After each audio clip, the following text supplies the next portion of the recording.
I'm queuing up the music.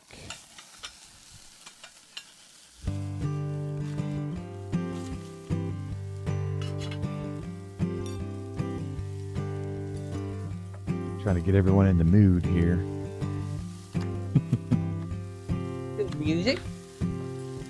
Yeah, we're definitely a fan. The network hooked us up big time with the artist. All right, welcome back to Okayest Cook podcast. I am your host, Chris Whonsetler, coming at you from the studio at 4 a.m.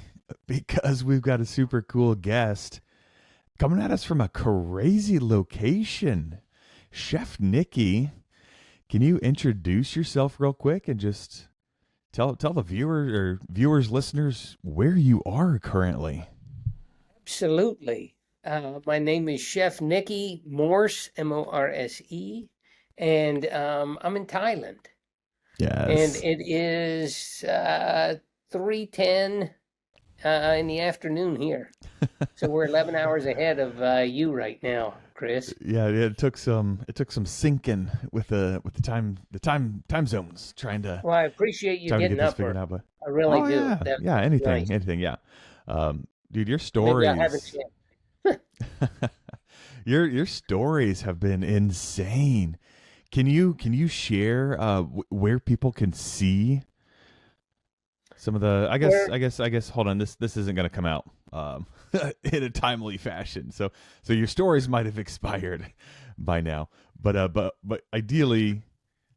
You're gonna make some posts about this trip, Yeah, right? I'm gonna make some posts, and Yeah. I'm So gonna where make a can people YouTube find? video. And if they go to chefnicky.com, chefnicky.com, then it'll go to all my social media from there. They can go Yeah, check it out. I it, appreciate you asking. yeah, and in the same social handle, Chef Nicky At Chef Nicky Morse. Yeah, I at think Chef Nicky Morse. Twitter might be different. Twitter, I think, is the Racing Chef. But Nice, if they go to my website, it's got all the social links. They can click on nice, whichever yeah, one yeah. they use. Yeah. And we'll of course put those in the show notes. So definitely tag along. Chef's got some really wild stuff going on that he's poking around. I don't. What's the purpose of the trip? Is this all Well, fun or is this work related or kind of both? the, I mean, everywhere I go, it seems like it's work related because You Chris, find a way sometimes, for the tax man. yeah, that's a good idea. But it's also when I go places, like when I came to Thailand, I've been cooking my whole life, and when I come places like this, I feel like I don't know anything. I mean, zero. So it's like, when I'm walking through the markets, I go to the day markets and you see, I mean, all these different vegetables. And I mean, I work with vegetables but I don't even know what they are. And then, the dried fish and the dried squid or cuttlefish or Yes. just all the different things, figuring it all out. That's also it's exciting and terrifying at the same time, I imagine. Oh, it's fun. Yeah. So I'm Yeah, learning, and I'm here on just having a good time. My that's wife awesome. and I. Yeah. Yeah. My wife and I used to go to Guatemala a lot before we Oh, had the kids, and exact yeah. same situation. Like we got connected with the locals pretty strong down there, and yeah, just getting invited to go to those like locals only markets. Like it's pretty wild in different Yeah. countries, but definitely Yeah. exciting. Yeah. I think I talked to you about that before because my wife, last month, she was in Antigua in Guatemala. She's Yeah. She goes. on a medical mission, and you guys went there and did something, Yeah, correct? yeah. We've been to Antigua, mostly Lake San Juan over on Lake Oh, Atitlan. okay. Yeah. So yeah, I it's a think I beautiful think beautiful that country. I think the volcano was erupting or something, doing something the other day. They had to It seems evacuate like some it's been people. sputtering a lot lately. Yeah. Yeah, yeah. We haven't seen anything like that, but well, hey, before we get in too deep here, have you had any like crazy cool meals lately? Like any notable food to speak of, like that really stands out to you? You know, I'll tell you something that's really cool when you come to a place like Thailand is they're cooking things that are fresh. And Yeah. when you go to these markets, it's not like, oh, we're going to go. these fish, they're coming probably that day, and they're cooking them right then. So the other Yes. night, it was kind of cool because we saw this stand. We went to this night market where there's every kind of food you can imagine. I mean, all over the Yes. place, different people cooking. And this guy had a table in front of him. It looked like a table, and it had all hot coals on it. And then Hmm. he had these little wire things that came up like that and connected to this thing, and they'd spin. And he had them all lined up across that table over the hot coals, and he'd put a whole fish in each one, and it'd spin over the hot coals until the fish was done. He'd move them around. I think Okay. that's how he could tell which one he put on first and which one would be done. So we ate a whole fish with some different Yes. dipping sauces, and oh, it was really tasty. It's good. What did Yeah. the sauces look like or taste like? I Were they mean, kind of like a spicy sauce or? they had some spicy sauce, a regular sauce. I mean, just all different stuff. And then we'd go over to another stand and we bought some rice and some no, we got some Brussels sprouts that Hmm. were just kind of flash fried with some fish sauce and hot pepper and stuff. Oh my gosh. I mean, that was good. I took a cooking class over here, Oh yeah. and like I said, when I walk through the market and I don't know what everything is, I have to know. So we hired this lady, and she just took Mitzi and I and took us through that market, and she gave us a list of 70 some items that we could pick from of things that we wanted to cook, learn how to Hmm. cook. So we said, well, let's take these four items and then a certain curry that we wanted to know. And we had to go shop for all the ingredients. Oh And my then we gosh. went back to her house and cooked them. And when we went in that market, I mean, I asked her 100 questions. I mean, I asked her about everything in there, and she knew most of the answers. If she didn't know something, she could ask the vendor, and because it's kind of hard when you're going somewhere and it's a busy place to Yeah. interrupt the vendor too much. It's like, oh, here's my Google Translate, in Oh Thai. no. But, to hold up a crowd of people is, so Yeah. it's fun to take someone with you. But That's we've super eaten fun. some really, really good food. I Yeah. imagine. Yeah. Just the Yeah. stuff you're posting looks really good. Well, you Oh, mentioned thanks. squid, and that reminded me. I've got some octopus in my freezer that I really need Nice. to do something with. So I might have to pick your brain Nice. on some cool Thai spices that we Oh, can find yeah. here stateside, and Yeah. maybe cook those up in a unique way that I haven't thought about before.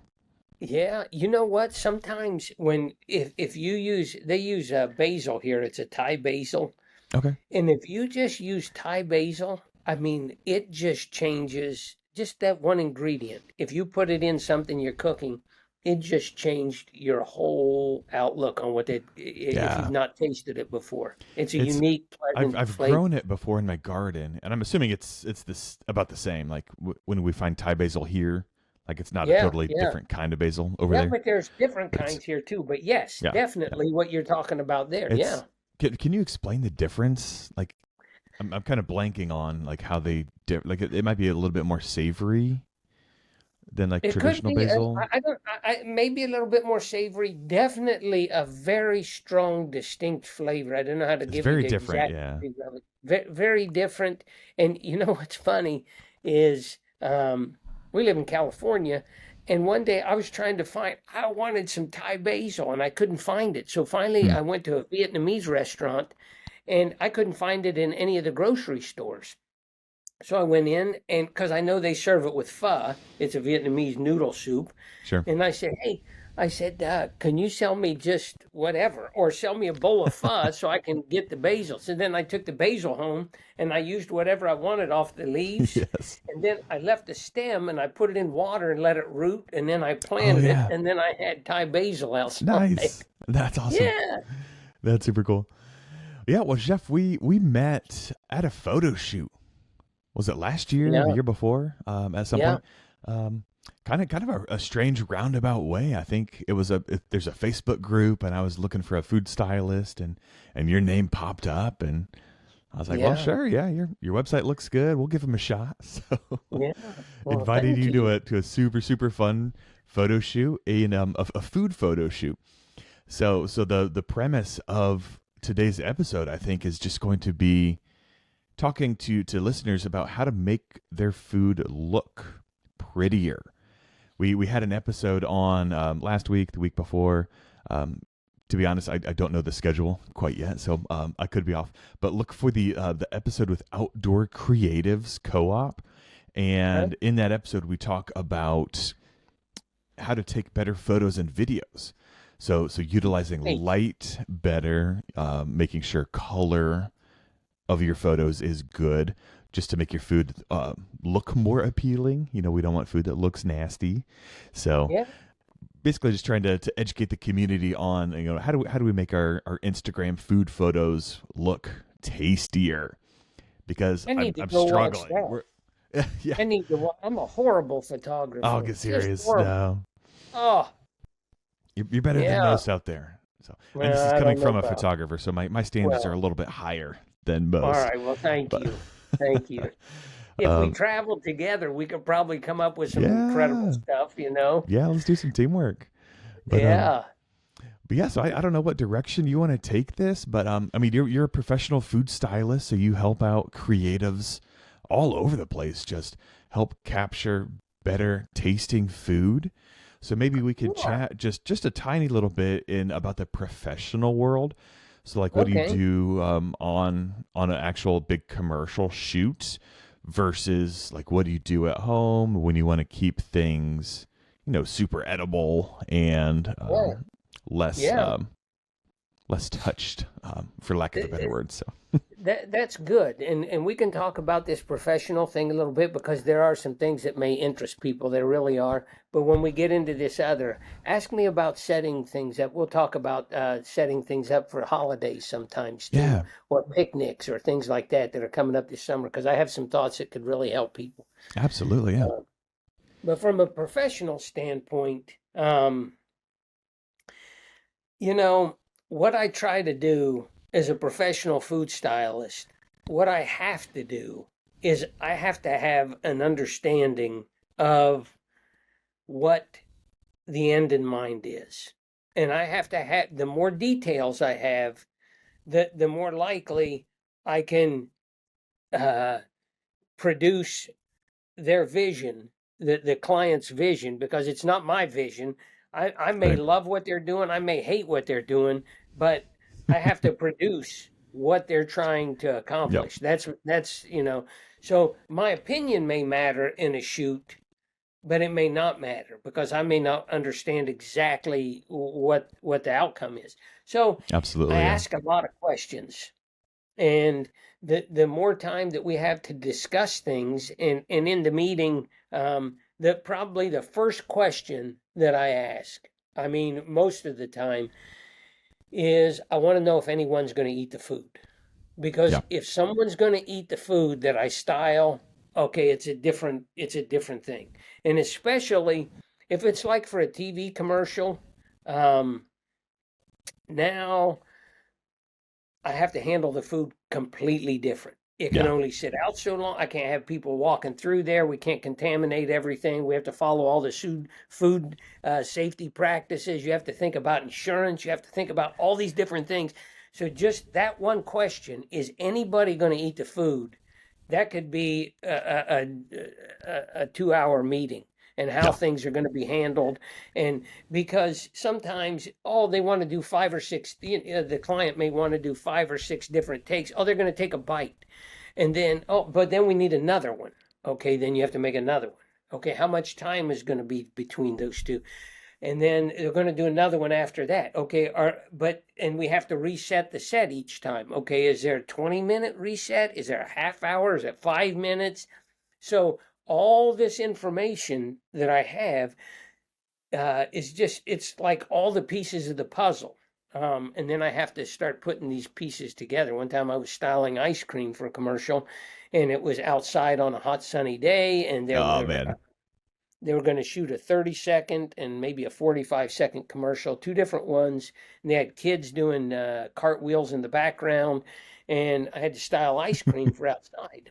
And the company sold ice cream, so the only ingredient that I could use is their ice cream. That's it. oh, okay, So I'm thinking, okay, and sometimes it takes a while to get a perfect scoop of ice cream. and I had several bowls of ice cream that I had I've to have tried at ready. home and I can't do it. So I don't know how you Oh guys yeah, are scooping this I stuff. manipulate my scoops so they handle a certain way. It's just like any tool that you have, you manipulate it so it works for you. So Yeah. I have to, days before, I'm manipulating my ice cream scoops so they work for Oh man. me. And then I get the stuff ready, and I had to build a contraption with dry ice with different baskets on this big Okay. long stick. And then wherever the bowls were going to be, I adjusted those baskets accordingly. And then during the shoot, I put dry ice in those, and I'd hold Hmm. it over the bowls. And then when they were done, or when they were going to shoot, I'd take that away. They would shoot, Okay. and then I'd put it back. So, but nobody told me, "Hey, you have to do this," or do. It's like Just you stuff you have find to out come up there's a with. Yeah. project and you start to sweat. And it's like, how in the world am I going to do this? Yeah. You Well, know? yeah, because And we've all heard the food photo. They're not rumors, but it's not necessarily always true. But like, oh, like they use mashed potatoes instead of ice cream, or they put you know motor what? oil on pancakes, and You can. It just depends what you. In my mind, this is the way I look at it. If you do something for a TV show, for example, no one's eating. If I wanted to make fake ice cream, because I make fake ice cream, but if it's for a TV show, I could sit there till tomorrow. Oh, we're not going to shoot yep, this till tomorrow. Okay, well the ice cream's ready today, and it'll look the same tomorrow. So that's one thing. yep, But if someone's selling a product, I want to serve it as true to that product as I can. And yeah, some companies that I work with, when I'm in the kitchen, they send their employees in the kitchen with me. yeah. And for example, if I were going to do whatever, a bowl of pasta and it has mushrooms in it that they sell in their restaurant, and they put an ounce and a half of mushrooms, well, I have to weigh out an ounce and a half of mushrooms, Mm, and they're there with me, and it has to be precise. I mean, some people are like that. Some other people, they're a little less lenient on their product, or they're developing something, or maybe they want my opinion on something. It, sure. it, it just, it just, every job is different. It's Yeah, completely different. And from a professional standpoint, um, as soon as you take that photograph, okay, find a new job because that job's over. Here are all the photographs. Maybe they'll hire me again in the future, but that job's done. Where's the yep. next job? I mean, it's challenging, you Mm-hmm. know, Yeah, yeah. Yeah, but the freelance creative world. yeah, it and you don't know it's where always you're going changing. to go or, yeah, where it's going to take you. Yeah, absolutely. Well, the project we worked on was for KFC, and Hmm. they did their the saucy nuggets, right? And Yeah. I remember the biggest thing. Well, I mean, the biggest thing I noticed. There might be bigger things that you noticed that you talked about outside of my periphery, but like the drips, like they really wanted to make sure the sauce consistency was spot on, and Yeah. like they really wanted that drip shot. Yeah. So I mean, we had to have you like up on set with the talent and just like manually like adding some sauce, and I was standing there with my camera just ready to catch that Yeah. drip as soon as it fell Yeah. off. So And it was to style chicken nuggets, for example, for me, I don't know. I think it was divine intervention that day because when I just put them in that bowl, they just looked like $1,000,000. I didn't have to do anything. they Okay, look here's great. their Yeah, chicken nugget. Put them in the bowl, and it's not like there were big spaces or I had them. They just were beautiful, and then the sauce was such. Their sauce was I mean, these people that create these recipes, they know what they're doing. They it's know true. how to make in a lot of quick serve restaurants and the people that develop recipes for food scientists that develop these recipes in the grocery store. What I mean, there's so much that goes into it. Yeah, So for me, working on that shoot in particular, I mean, how the nuggets were going to be in the bowl was my biggest stress. I mean, I wouldn't sleep the night before because it's like, how do yeah, they? When I put them in, they look like $1,000,000, and the sauce it was perfect because it's the perfect consistency to make a drip. That's how they want it. They don't want yep, it real runny because they want enough sauce to stick on there. So those people create that recipe so you get the taste that they want you to have. It's yeah. nice. Yeah, it was super pretty. Like it photographed really, really well. And so we won't talk about any of the health side of things. So here on the Okayest Cook, like we like to do things a little bit more natural. We try not to eat out as much. But purely speaking from a business food photography standpoint, yeah, I mean restaurants, yeah, the amount of research they put into this stuff is insane. Like it has to look good, it has to Yeah, taste good, it has to be yeah. consistent across 50 states worth of venues. So yeah, there's we need to have a food scientist in here to talk about some of that stuff, and Oh, you it's did? we need to we haven't yet, but Oh, we I need to. got And you. I like Yeah, like food psychology too, like in the restaurant space would be super fascinating. yeah. Um, And but something else that helps me traveling is um, understanding who's going to eat this food that I'm oh styling. yeah, yeah, And one client that I work for, they don't make food. They make plates and okay, silverware and china and things like that. And for me, that's probably my most fun job as a professional food stylist ever because I get to use my chef talents. And yes, let's say we were going to do 60 or 70 different shots in one week.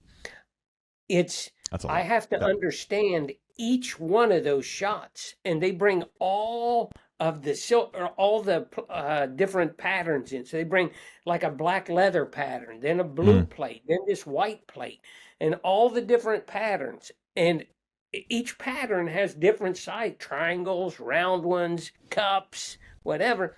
So I have to interview them about each one of the patterns to find out who's going to oh eat man, off that plate, who's going to buy that plate, where it's going to be sold. If it's an international traveler, I can know yeah, I know I could put like a whole fish on it, or an octopus leg, or one of those purple duck yes, eggs, a century egg, or whatever. And maybe if it's going to a cruise line, maybe it's a more gourmet meal. If it's a country club, maybe I'm doing a twist on eggs Benedict. So mm, I go through and I tell myself maybe 60 or 70 different stories. Maybe this bowl of pasta is being eaten in Italy and this is an Italian bowl. And then yes, I sit down with a prop stylist and I tell that prop stylist what my vision is for this in particular dish. If it's sushi or whatever, this bowl of pasta in Italy, and the prop stylist is like, oh yeah, and there's this kind of wall back there, and there's a terracotta pot, and this kind of window, mm, and this table, and we go through 60 or 70 different complete scenes, and then I go get the food. The prop stylist goes and gets that wall and the window, and we get with the photographer. We go through these things, understand which way we're going to shoot, up and down, sideways, and try to coordinate all that, and then just start chipping away and making complete different. One might have caramel apples on it, the other one may have a whole fish, the next one eggs Benedict, who yeah, knows. yeah. It's fascinating and like truly a ton of work that a lot of people might not think about. Like yeah, there's the dish that you're photographing, but yeah, like you just mentioned, like all the cutlery, the plates, all the Yeah, stuff you see in the background, like all those yeah. supporting elements that complete the picture in your mind. And then When you're all when the you're trying to buy rules. something, so all the Yeah, rules, yeah, like all the rules. Hey, you can use this fork and that fork with this pattern, but don't use it with that pattern. And you can use these glasses, but don't use those glasses. And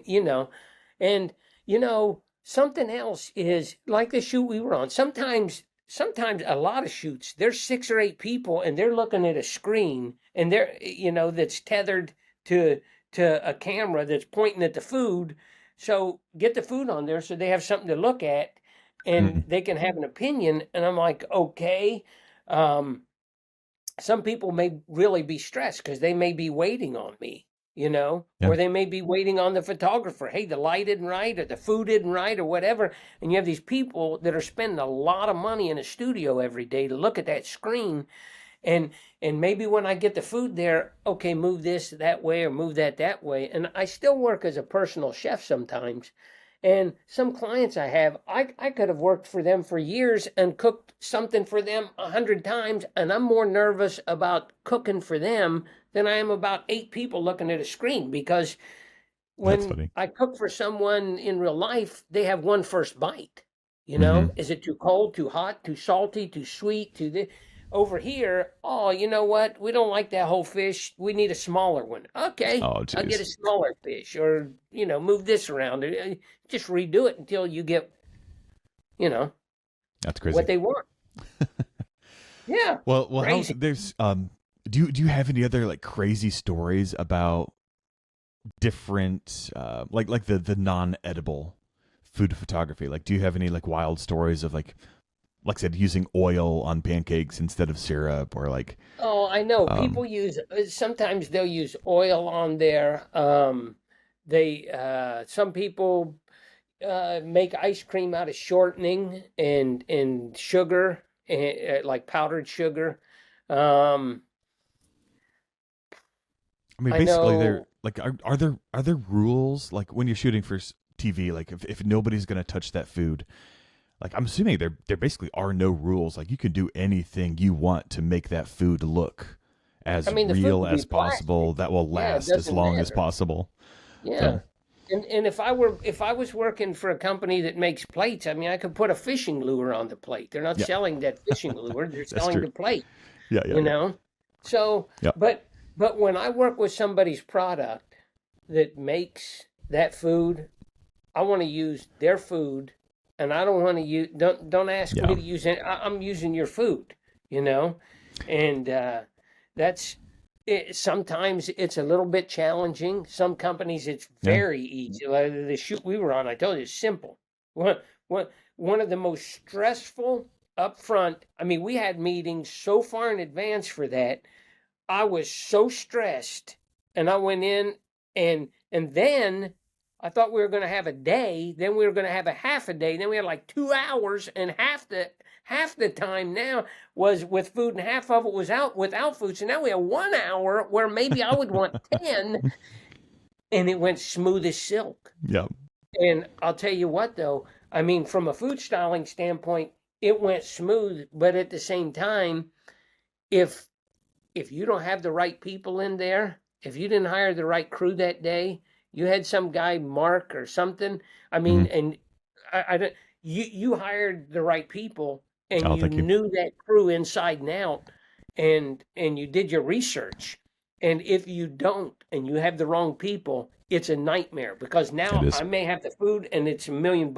Maybe the crew's not ready, or vice versa. I mean, Yeah. it was beautiful that day. It It's was got one to of the sync best up. Well, I shoots. appreciate that. So Yeah. so much fun. Well, how can the average person take some of this and digest it and use some of your knowledge to just plate better at home? Like, do you have any like hot tips on maybe you just want to serve your dish to a significant other for a special evening, and like you just really want to amp up the presentation? Like, are there any like quick hot tips of just like random things to do to make food look Well, prettier? yeah, definitely. Definitely. There's always a couple things. When there's something, when you're gonna feed somebody, and you want to feed them, it's like I do in a restaurant. I mean, as a chef, when you work somewhere, um, you want to present the food, and you want to plate the food at the same angle that the person's going to eat the food from. Okay. So if you plate the food and you're looking down the whole time, oh, it looks beautiful. But then when they sit down, they're Mm. looking over here. Well, it's a different view completely, and it's the same for me as a food stylist. I mean, if I get the food ready and we're going to shoot a 45-degree angle with the camera, and I do it from straight down, it's not going to look good. So Right. when you present the food at home for somebody, present it in a direction that is, maybe a 45-degree angle toward them. And if you're going to present a grilled cheese, for example, do you want to see the outside crust, or do you want to open it up and see where the cheese is dripping down, and maybe even pull some down or whatever it is? So now, or maybe just break it apart and stack it. So now it's automatically dripping, you Yeah. know? And sometimes when you're cooking things the right way and you're cooking it at the right temperature and everything, it just comes natural, Yeah. It just comes natural. But something that I was talking to you about earlier, and I said something getting ready for the holidays. If somebody wants to make something that looks like $1,000,000, they really they have some friends, a half a dozen friends that are coming over, and they want hors d'oeuvres out there, and they want maybe some desserts and a coffee station and stuff like that. Here's the deal with that. This is what happens to a lot of people. They make things and they put it all out and it's displayed and it looks like $1,000,000. Wonderful. But then you eat and people are eating, it doesn't look like $1,000,000 anymore. Okay. So when I go to somebody's house, for example, if I'm going to cater something and we're going to do antipasta or we're going to do different things on that table, let's say that I did something not too long ago. We had maybe a 48 square foot table, and it was all antipasta and different duck breast and different Ooh. melted cheeses and stuff like just before dinner. So, and I talked to the crew and I explained to the crew, this is what's going to happen before any food goes out there. Before one piece of food goes out there, this table has to look like $1,000,000. Mm. Because once you take all the food away, it looks like $1,000,000 still. Because all you did was That's a good take it. point. So when you put the food out, it's great. And don't put out platters this big of food. Because now when people start taking it, it all looks empty. So make smaller ones and just replace the plate. But now you've got this beautifully decorated table, decorated the day before. Have it ready to go. And then, if you have duplicates of plates, that's the best scenario. Or three of a kind is even better. So let's say that you had crab cakes that you were putting on a plate. Okay, instead of putting this many out, put this many out. I And you like that. just replace it in a small area. Then, okay, you have some fresh ones that go out. They go in that same small area. And when somebody takes half of those crab cakes off there, the table already looks beautiful, but it's not like a big empty plate on there. Yeah. So, yeah. That's huge. Yeah, huge tip there. I like that. Yeah. But also too, like when you were talking about the grilled cheese, it made me think. As a photographer, when we're shooting food, we really need to see all the ingredients, and I think when you plate your food, keep that in mind as well. Whether you're making this dish just to put on social media, or if you're at a fancy restaurant, like restaurants do a great job of showing you all the ingredients that you're going to taste. So when you take your photo, like think about that, like make sure all the elements are represented in that picture. Like you want to see the crisp lettuce on your club sandwich, and you want to see basically all the layers in that sandwich. Like you said, breaking a sandwich apart and like showing the inside as well as the outside. So little things like that go a long ways, just to show the viewer what you're experiencing. Yeah. And if bread crumbles because it's so crunchy, and you have some that crunched off, you can almost taste that bread. You can understand, hey, when that bread was cut, it kind of crumbles a little bit. Yeah, you get those texture changes, and like you can see, like you said, if it's crispy versus like soft and spongy, like you can pick up on that. Yeah, those are good points. Yeah, Those are especially really good especially once you get your light dialed in. Like I said, if you haven't listened to that episode with Okayest we're Okayest Cook with Outdoor Creatives, go check that out. Just to lighting is so key. With the commercial shoot, 100% specialty, but even with your own personal work, lighting is huge. Like all this food has a certain texture, and you want to show that. And it's especially important because like when you're sitting down at a meal, like you can smell it. So how do we incorporate those smells into our pictures? Yeah. I mean, Yeah. that's a whole other topic and a whole other ball game. So, Yeah. Yeah. do you, I mean, do You you know have any what? thoughts on like incorporating some of those? Well, that episode that you're talking about, I mean, having the food right is one thing, but I haven't seen this thing. I need to go watch it myself because lighting is everything. Yeah. And you can't be lazy when it comes to lighting because you may have to move things around. You may have to move the whole set, whatever it is. If you want a good shot of something, you have to have the right light. And I don't know what you told him in there, but I need to know, because sometimes it's a lot of work for me. Yeah. Essentially, it's well, if you're doing this commercially, yeah, just buy a big light. If you Yeah. don't have a big light, just find a big window. I Um, want to tell you this story. I didn't mean to interrupt you. I'm yes, okay. sorry. I just thought about this one day. Um, my wife went with me to help me on a shoot, and she's helped me on several projects. Mhm. She's doesn't. This is not her profession, although she's been helping me for years. So she helps me with the front of the house and keeping things organized. And when I go personal chef on food styling, she helps me keep things organized and just she does all kinds of stuff That's for awesome. me. And yeah, things she didn't dream she could do. So we were at a shoot one time in the mountains in California, and we were shooting for this company that makes wine, and they wanted to do this whole outdoor shoot. And it was kind of a rougher shoot. Guys are wearing flannel shirts. I'm going to be carrying whole like a stringer full of fish and Yes. cut a prime rib out there on a rock or what, that kind of feel. Cooking Tough an guy iron stuff. skillet on the stove. So as we were cleaning up there, I mean, we had all the, I got, hey, we're going to have these fish. And we didn't have, it wasn't like we're, I didn't have 100% of the communication and didn't understand every single detail of this shoot. So now it's like, okay, we're going there. Where are we? Where are we projecting to be? What kind of fish is it whole salmon? Is it this kind of fish? Is Oh it yeah, yeah. I just bought a bunch of fish, took them with me. Then brought different kinds of meat to take out there, whatever would work, because I don't know what's going to work. And do I have to take multiples?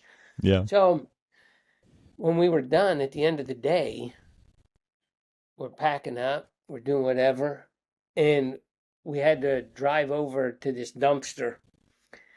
When we were leaving, my wife's like, "Is that a bear?" Oh I'm no. like, "What?" And I think she saw a black bear over there. And I'm thinking, we were out in the middle by this lake with all these fish and this meat. Oh If no. that bear would have come in that set, it'd been over. It's Jeez. crazy. The things we don't have to think about here in central Indiana. Oh yeah, yeah. Oh, that's funny. Uh-huh. Yes. Well, Chef, these tips have been great. Can you think of anything else that might be helpful for Oh, people at absolutely. home? Like, I mean, Especially with the summer coming up, and well, you got to get through spring first. I know, but I know we're this getting there. time. I grew up in Ohio, so I know what it means right now. I mean, people are Yeah, still cooking outside. Some people grill out all year long. yeah. You know, I got the baby but on. It's a little chilly in the house this oh morning. So, yeah, yeah. But you know, when you're going to present food, let's say that you're cooking outside, mhm. or you're going to cook. I used to travel with this race team, and I traveled with a drag racing team, and this guy that I traveled with, it was Team Jegs. I traveled with Jeg and Okay. Troy, and they're all world champions, and they travel all over the world or all over the country and drag race. And I used to fly in and fly out with them, and I'd cook for them while they were on the road. And sometimes, there were just a dozen people. Sometimes there were 20 people. So I tried different things. Hmm. When you're cooking for 10 people and you're cooking for 20 people, it's a little different. And Yeah. sometimes making the food look like it should taste and making it look like $1,000,000, especially when you're out working in front of them and you're working on a grill, for example. You have to kind of take into consideration a few things, and I'll give you maybe two or three options. Let's say that you're going to cook T-bone steaks or porterhouse steaks for, you got 5 or 6 friends coming over. Okay, when you cook a porterhouse steak, what a porterhouse is on one side there's a New York strip, and on the other side it's a fillet. Mm-hmm. So, and as you go toward, like, from the butt of the animal up toward its shoulder, that tenderloin gets smaller. Sure. So as it gets smaller, where you're cutting that with the backbone, you get a T-bone steak, because the T-bone has a smaller tenderloin than a porterhouse. So the porterhouse steak is from down here on the animal. So anyway, if you're going to do something like that, maybe you take on, let's say you're going to have 5 or 6 people. Instead of getting 5 or 6 1-pound T-bones, which a 1-pound T-bone is nothing by the time you get all the bones off and people are there. Right. But let's say you're going to give everybody a pound. Now you need 6 pounds of meat. Well, what I used to do sometimes is I'd try to, knowing the people that you're going to cook for and knowing what they like is kind of cool. Because let's say you have 2 people who really like it more done, or you have 4 people that like it done. Yeah. Let's say 6 people are coming. You could buy 1 6-pound porterhouse and cook the whole thing on the grill, which is a great presentation and it's a lot of fun. And you have 2 outside edges, which are going to be more done. You can even stand them up and cook them more well done. Or if you have 4 people, cut it in half, and now you have 4 ends, and then the other people might like the inside. So that's kind of cool for a presentation. Well, it's like those what do they call the big meat restaurants. I'm blanking on what they're called, but just like they walk like around the with these huge Brazilian sticks. steakhouse? Yeah, the Brazilian steakhouse. Yeah. I'm thinking like this. It's more of like a show than it's a show. Just plain dinner. Yeah. Yeah, That's super cool. I like that idea. And if you only have 1 piece, and you have a lot of times when I'm cooking on a grill, Chris, I look for a grill that, let's say that I'm standing at the grill, and here's the grill. Let's say I want the burners to go from the front to the back. Okay. I don't want the burners to go this direction, because when they go this direction, it's got the same heat here. But when they go from the front to back, and there are several of them, then I can control each channel. So over here, maybe I'm cooking a 6-pound porterhouse, but then maybe I have some potatoes and some whole ears of corn and some vegetables and something up top, and there's plenty room to cook everything, and it looks nice. But when you start running the gas from left to right, it's a little bit more challenging. You can work from front to back, but normally there are only a couple of them. And if something gets too hot up front, now you're reaching over to get to what's in the back. So if you're looking for a grill, I look for something that goes from the front to back with multiple things. And I also look for something, sometimes they'll have a searing thing, which is nice, but a grill that gets hot. I mean, it's got to get hot. And if it's a gas grill, if you're working with charcoal and things like that, it's another story. But when you're working on a grill and you're going to have people come to your house, you want the food as you're cooking it to look like $1,000,000. And for example, some people cook hamburgers and all of a sudden there's a fire and all the fat's dripping down. There's a fire. Well, all you have to do is you move the hamburger out of the fire, because otherwise it's going to, so don't burn it up. You just move it. So what's important when you want your food to come off that grill and look like $1,000,000 is, let's say that you get the grill to 500 degrees. Now you put your steak on the grill, and then pretty soon it's 500 degrees. Man, that's really searing it. Yeah. And you only fill up half the grill. You don't fill from here to here. You only fill from here to here. Sure. But the whole grill's $500. Now you put your stuff on this side, and now it's here. Now you have to turn it. You don't turn it here because that doesn't work, because this is already cold now. You turn it over here. Oh, I see. Now you're going on the empty side of the grill. So you've gone from hot to hot. I'll be Now, honest, that's something that makes perfect sense, but I've never thought about that. So again, yeah, for people who aren't or who aren't watching, basically, yeah, when you're on a grill, yeah, the meat is touching the hot cast iron grates, and yeah, when you flip something, you don't want to put it down exactly where it came from, because those grates, like Chef said, are not hot anymore. Like all that heat's been transferred to the steak. So yeah, keeping half your grill empty and then flipping from the left side of the grill over to the right side, where the right side is still piping hot because nothing was sitting there. Like yeah. that's a huge tip. I like that. And the same thing with your hamburgers, because all Yep. of a sudden the fat starts to drip. Okay, it's burnt. Okay, flip them and put them over here and let that burn Yes. off. And then what you do, now all your meat is on the right side, and you see your grill marks, nice grill marks, because it's all Yeah. 500 degrees over here. Now, the next time you flip it, you take them all from the right and you turn them all to the left, but you turn them at an angle. So now you're getting that X. Yes. And then the fourth time that, or the third time that you flip them, you put it back on the right side and hit the X on the other side. And what happens is, not only are you making an X that gives a nice presentation, but that char also gives it a wonderful flavor. And Yes. depending on the size of the steak that you're cooking, like if you're cooking a 6 pound porterhouse, you don't start on the ends. You start on the fat side. Sure. And you may even score the fat a little bit with a knife and just go in just a little bit and score it so the fat can pour out. And you cook the fat side first, because the fat on a steak is the most flavorful when it's Yeah. charred. And if it's not charred, then it's like blubber and nobody wants it. But Oh, if yeah. you char it and then you score, do your ends, and then you can turn the temperature to, so you get you get the fat nice and brown. Don't make it 500 degrees. Brown the fat side on a thick porterhouse. Take it off. Turn the grill up to 500. Now do your ends. Make your X's on there, and then everything's charred on the outside. Now turn the heat down and just slow cook it until it's Yeah. perfect.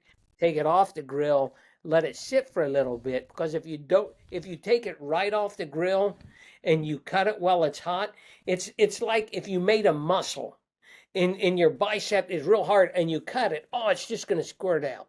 Mm. But if it just relaxed, same with this meat, just let it relax for 5 or 10 minutes. Then when you cut it, all the juice stays in there and it doesn't just fill up your plate with juice. And Yeah. I know that's probably a gross thing, but I didn't know. It just That's a came cooking out that show. way. We're all used to it. Yeah.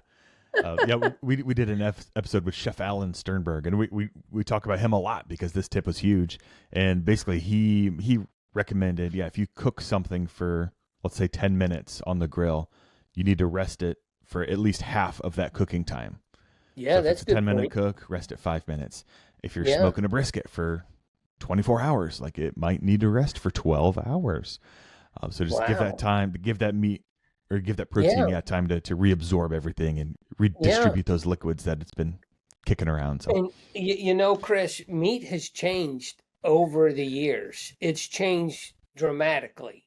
I believe that. And when you go in the grocery store, a lot of times people ask me, they'll come up, oh, I'm trying to make whatever. I'm trying to make my grandma's meatloaf, and it never comes out right. Mm. Well, your grandma's meatloaf, you may have the same recipe, but you're not using the same ingredients. Hmm. Because a lot of times when you go in the grocery store to buy meat, I mean, I've seen meat up to 25% injected with liquid.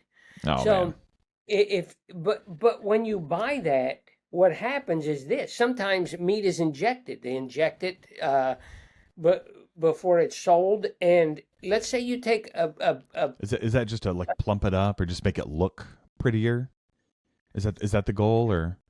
I mean, there's all different reasons that people put, probably making money too. I mean, if Yeah, you yeah. can add 20% Adding liquid or weights, yeah. 10% liquid to something, you know, and I don't know the whole. I've seen things of how they do it, and but I'm just telling you, it's got, let's say, 10% liquid in there. Yeah. Well, if you start out with a pound of meat, your Mm, grandma had a pound of meat. Now you don't have a pound of meat. You've got sure. meat and water, and it's going to be different. It's going to You cook know? off and change the ratios. I see Yeah, that. Yeah. yeah. So it's very important when you're learning how to cook. I mean, when you're learning how to be a cook at home, try try to use the same ingredients. Some people can't Yeah. afford an aged steak. Some people can't afford, one that hangs 21 days. I mean, most people can't afford these things. Yeah. But it's okay, and some people might not want it. But whatever meat you choose, practice with that meat. So if you go buy Hmm. meat at the grocery store, it's going to be different than meat you buy at a butcher than when you buy at a dry aged place, and they all cook different because the moisture content's different. Yeah. I mean, if you think about hanging a half a steer for 21 days and then cutting it into primal cuts, and you take those giant hunks of like prime rib or whatever and put them on the shelf for a month, and now they're losing weight anyway. I mean, Yeah. they're in a temperature and humidity controlled cabinet, but they're losing weight, and now you cut that down. That's going to cook completely different than just taking an animal and hanging it a few days, and then the enzymes haven't broke down those proteins. That's what happens when you're hanging that animal. It's making it tender. And now this one's, a month in, 6 weeks in, and now you're starting with a different one that's, maybe 10 days it hung, and now they're injecting it with liquid. It's two different items. Yeah. I mean, you may be able to make them both taste good, but they cook completely different. So don't think that when you buy this kind of steak and you buy that kind of steak that they're going to cook the same, because they're not going to cook the same. You could think, "Oh, what am I Absolutely. doing Yeah. wrong?" You're not doing anything wrong. You just don't know that meat is different. Yeah. Yeah. It's a You lot. Yeah. know? That's a lot to chew Yeah. on. Yeah. Literally. Yeah, it's definitely a lot to chew on. And I don't want to be like cynical. It's a fact. It's It's the true. way it Yeah. is, Oh you yeah. know? Yeah. Well, it's funny that it seems like pretty much all of our conversations boil back down to the same principle of just get the best ingredient possible. Get the best thing you Get can get. real food. Use Yes. real food. So, Yes. and honestly, that's why the four of us decided to start hunting. It's like because we care about our food, and we just want less people involved with getting that food to our table. Like Yeah. I want to be responsible for the butchering. I want to be responsible for the packaging. Like I want to Yeah. do it all myself because I know how I've treated that protein. Yeah. Whether or not you want to get into hunting or not, that's your decision. But like you can 100% go support local butchers who eliminate a lot of that middleman as well. So by supporting The- your local butcher, you're going to get a better product that's been touched less. It's been sitting on the shelf less, way less likely to be injected with funny things to keep color for longer or to add weight so, shareholders can make more money. I don't know the ins and outs of why people do what they do, but well, I do. I mean, I understand a lot. I've been studying it for years. I really yeah, have, and I've watched hearings on it's it. kind of And scary. Yeah, but yeah, but let me ask you this: when you go deer hunting, when do you go deer hunting? in Does it matter to you the when you fall go and deer? Yeah, winter, I but mean, what part of deer season do you go? Does it matter to you? oh, not really, I suppose. Okay. I don't chase big giant bucks. I'm out Yeah. to fill the freezer. Yeah. If you're referring to like a hormone level in Mm, animals, yeah, I will say like there's a certain time of year called the rut where bucks are just full of testosterone, and that does change the flavor. I'm not sure if that's kind of what you were alluding to. Well, that is definitely something I Oh would yeah. take into consideration. But what I'm asking you is because one time I went to this county fair. I was working for somebody and they wanted to buy the Grand Champion steer at this county Mm, fair. So we went and we bought the Grand Champion steer.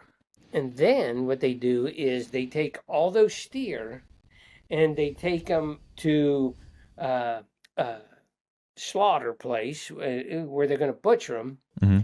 and they bring all the students in and to educate them, and they have the meat inspectors there and all different people, and they have, it's called the carcass show. Hmm. And the carcass show, you might be the grand champion on the hoof, but at Oh, the okay. carcass show you might not be the grand champion. And um when I asked them, can I come? I mean, anywhere that I can learn something about food, I mean, I don't care where it is. I don't care if a kid could teach. I'm listening. So I yeah, they said you can come. I said okay. So I took That's my awesome. cousin with me, and we went there, and all these kids are there, and the inspectors are telling them how they grade meat and what they look for, and and I'm looking around at all these steer hanging, and one of them looked almost like a beautiful piece of mahogany. It was Hmm. just like that dark brownish purplish, and nobody had asked anything about it because it looked Hmm. different than the others. And I said, hey, I said, what's up with that one? And he said, that's stressed beef. I said, what's Okay. that mean? He said, it's stressed. The animal was stressed out in its life, and the pH level goes high in the muscle, and it taints the flavor a little bit, and it discolors it. And then he Hmm. told me who would buy that meat on the market and where they would sell that to, if for stressed animals, which was kind of surprising. But he said, um, but he explained that to me, and in my head instantly I'm like, all my friends that go deer hunting, because I used to butcher my friends' deers, and sometimes I'd make a deal with them because it's a lot of work. I It tell is. them, shoot whatever you're going to shoot, gut it, and bring it to my house, and I'd process it the whole way through, vacuum seal it, however they wanted, label them. But I gave them half of it back. But it was all prime cuts. I'd grind it different ways for, Nice. this for pasta, that for chili, this for. And so anyway, I thought I want a deer shot on the first day of deer season because I don't want any Yeah. stress in that. Sometimes those animals, they hear the gunshots, but I don't know if it makes a difference with deer. It I think it must. does. Yeah. Well, it has to. Yeah. I I mean, think when it's a people get little. stressed, Yeah. I think it's a little. I I'm not a biologist, so I can't say for certain, but just in my limited understanding, like just being a wild animal is stressful yeah, in general. yeah, So yeah, that's partially why, venison tastes way different than beef.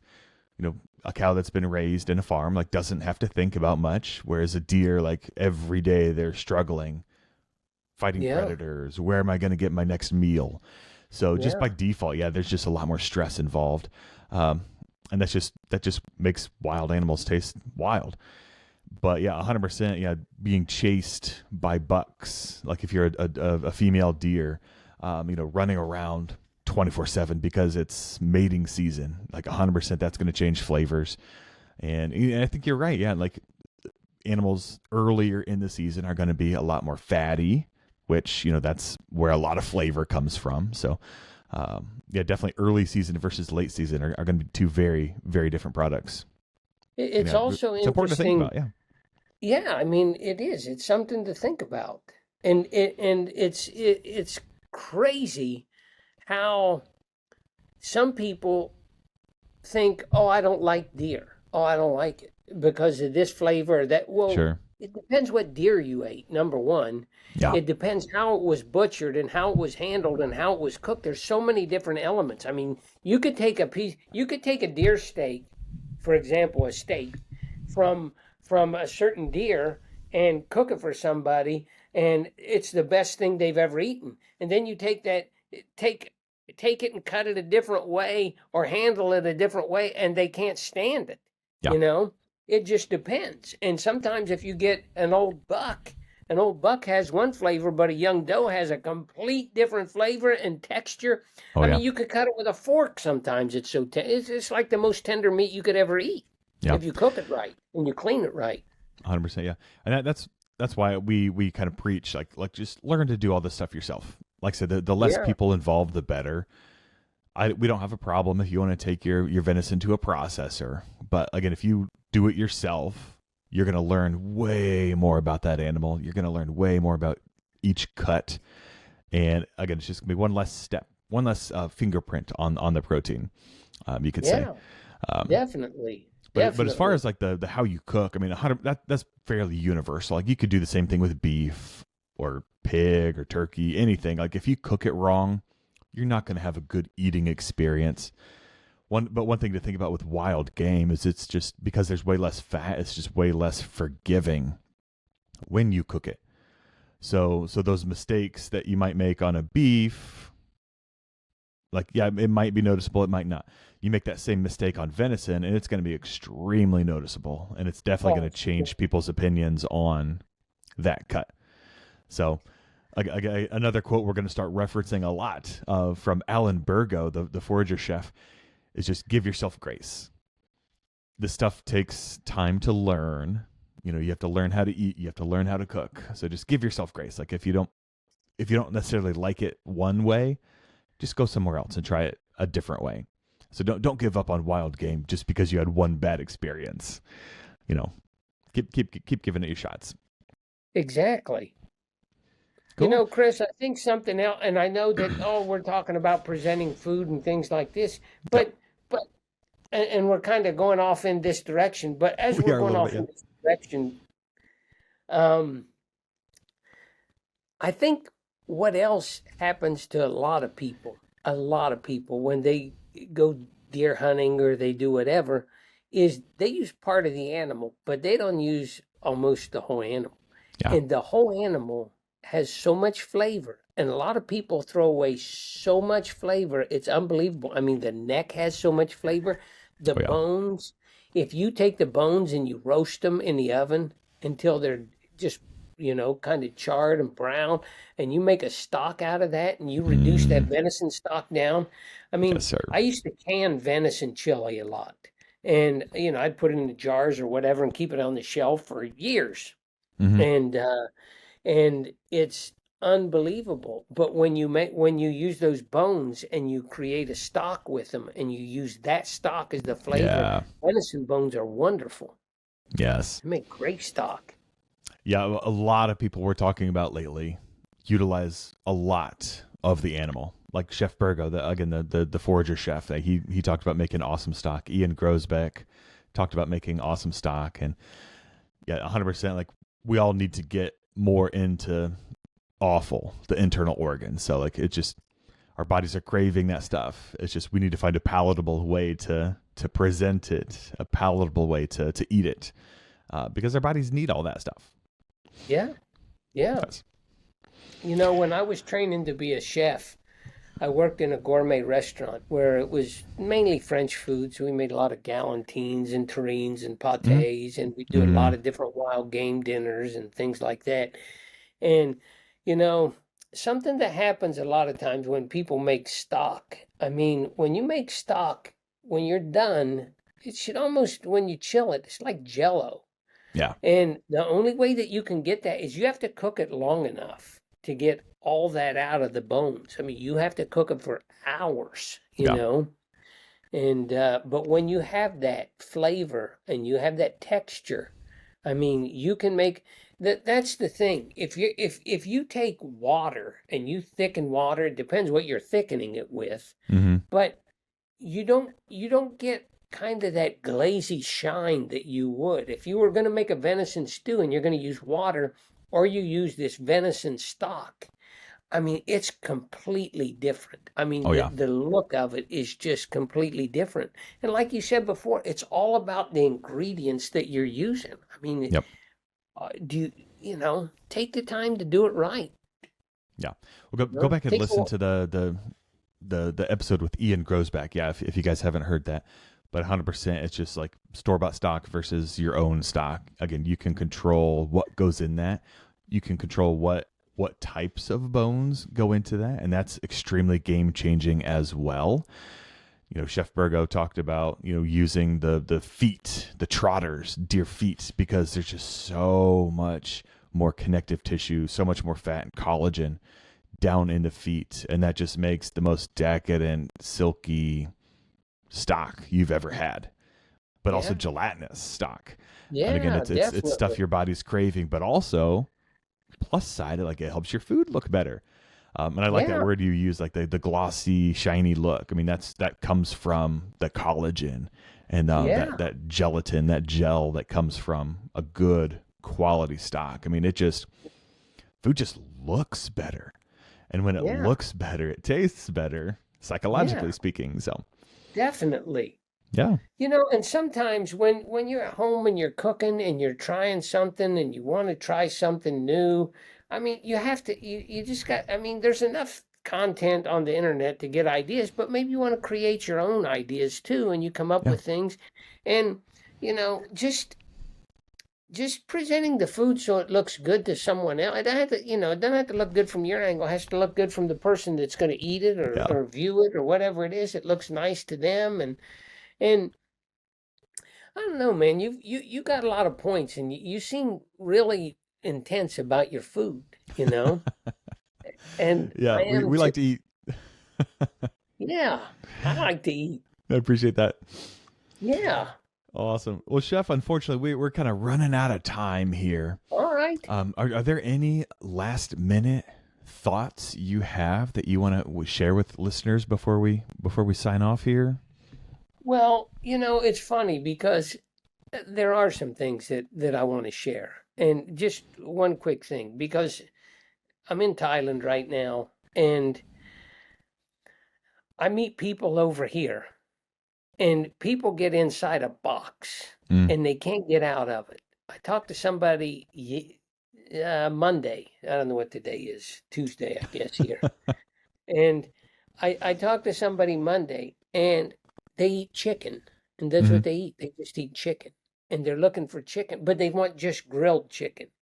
You Mm. know, like, well, can you eat other things? I mean, can you try it? Just try them. And so I want to tell people, even when it comes to wild game or to different things like that, sometimes when you go to a wild game to a restaurant that serves wild game, or even like we're here in Thailand, you don't have to. Maybe if you're unsure about things, because sometimes wild game and things like that cost a little bit more in the States. Or if you Sure. come over here and there are bigger portions, try to order the smallest portion or share things if you haven't tried it before. Yeah. That way it doesn't it's not, going to take your wallet over, but you get a little bit of the taste and you see, hey, is this something I like or is it not something I like? And Yeah. like you were talking about, try it, cook different ways, and this, when you're traveling around, the same thing. Try different foods. There's some incredible stuff out there. It may not look the best to you, but maybe you learn how to Yeah. make it. Maybe you make it look nice. Well, why do we travel in general? Like, we're trying to escape our normal. We're trying to experience different cultures, just have different experiences in general. So, if you're seeking these changes and these adventures with your scenery, like why not also seek that with your taste buds? Like experience culture like everywhere. And you don't Yeah. have to travel. That's the beauty of food. It's like you don't have to go anywhere to experience these different cultures. You just gotta No. get out of your comfort zone. Maybe find a different ethnic grocery store, or like here in Indianapolis, we have Saraga, like, and they have so much crazy food that just is not in your traditional American grocery store. So find cool places like that and just yeah, explore the world in your kitchen. Like it's fascinating and it's beautiful.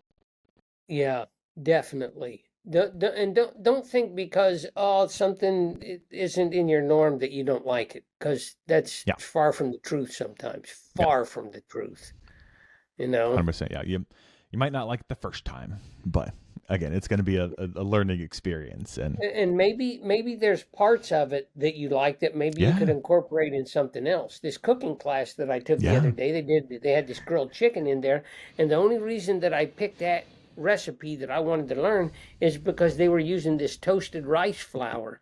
And I wasn't okay, so interested in that salad, that chicken salad, but I was interested in that ingredient because mm, I want to maybe use that in sourdough bread and use this glutinous toasted rice to see how it comes out. okay, So That's why I picked that, so I could I ask her a love that. bunch Yeah. of questions about that rice. So maybe Yes. they're, you know, yeah.